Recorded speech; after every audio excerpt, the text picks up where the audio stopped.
Hi there folks, how you all doing? I'm quite cold, as you may tell by my huge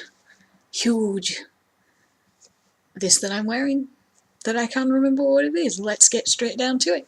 When I was growing up, we had the best Saturday morning cartoons in the history of television, really. I mean, the cartoons nowadays just can't measure up to how good they were. We had Tom and Jerry, we had, well, everybody's had Tom and Jerry. Every generation of TV's had Tom and Jerry. It's brilliant. My granddad loved it. Scooby Doo, which is what I will be talking about soon. And the Snorks. I don't know if anyone actually remembers the Snorks. I loved those.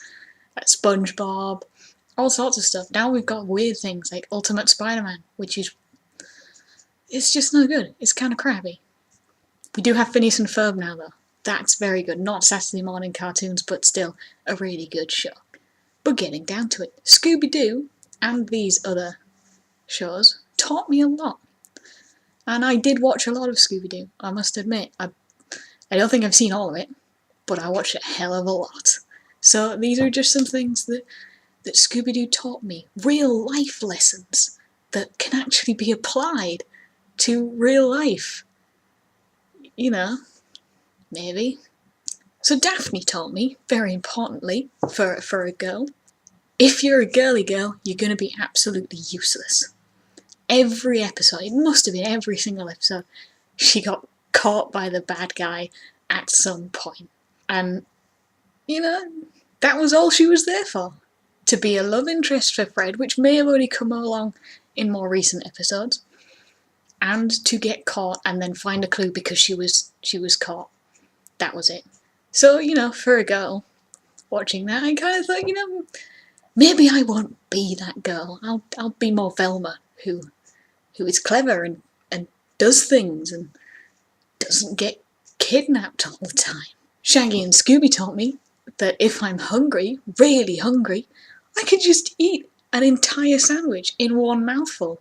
Just shove that straight in my face, problem solved, and then I can eat everything I want and still be thin.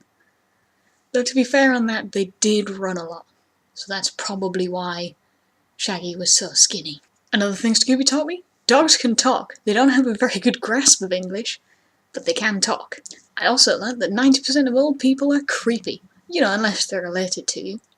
Every now and then you get an episode where one of the gang's family members, an uncle and aunt, they had a million. Everyone was their aunt and uncle. Everyone. And they would always help. They were never the bad guy. But if they weren't related to the team, there's a good chance that they were going to be the villain, if not just really creepy and suspicious. Now, a staple of the horror genre in general, but also applied to Scooby Doo, if you go somewhere that's a bit creepy, you're going to have a bad time. Just in general. Just don't go to creepy places. Nobody else does it in the real world. Nobody. Well, except those people on Ghost Adventures. I love that show. I also learned that grown men like to play dress-up. And it's okay to dress up as goofy monsters, which are actually, the costumes are probably pretty crappy when you think about it. But it's fine if it's in the pursuit of money. If you make a plan, or a trap, or something like that, it's gonna fail. It's okay if they fail, because something's gonna happen, and everything will work out fine in the end. So that's a good message. One that I don't quite understand. It's a crime to dress up and scare people. Is it a crime? I mean, we do it on a Halloween. I guess, maybe, disturbing the peace, something like that, but yeah, apparently you get a lot of jail time for something like that. A lot. Deeper message. People are the only real monsters. That's some deep shit coming from a kids show. They always knew this. Think about it. Every single episode, discounting the movies, where there was some freaky stuff going on, in every other episode, it was just a person. So why do they always run away from the monster if they know there's no such thing as monsters? Well, I guess there wouldn't be much of a show if they didn't, but it's just something to think on. And the final thing I learned is that I would have gotten away with it if it wasn't for those meddling kids. Greed is not a good thing. Children, learn that. So there you go.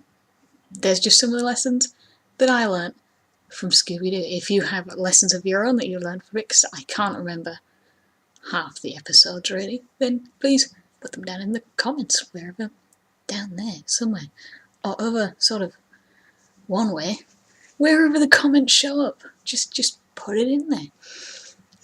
Thank you very much for watching. If you have any ideas for videos you'd like to see me do, leave another comment in the comments section below, or where, like I said, wherever the hell it is, because it gets around. Thank you very much for watching. I hope you've enjoyed. Have a wonderful day, and I will see you on the next video. Ciao for now.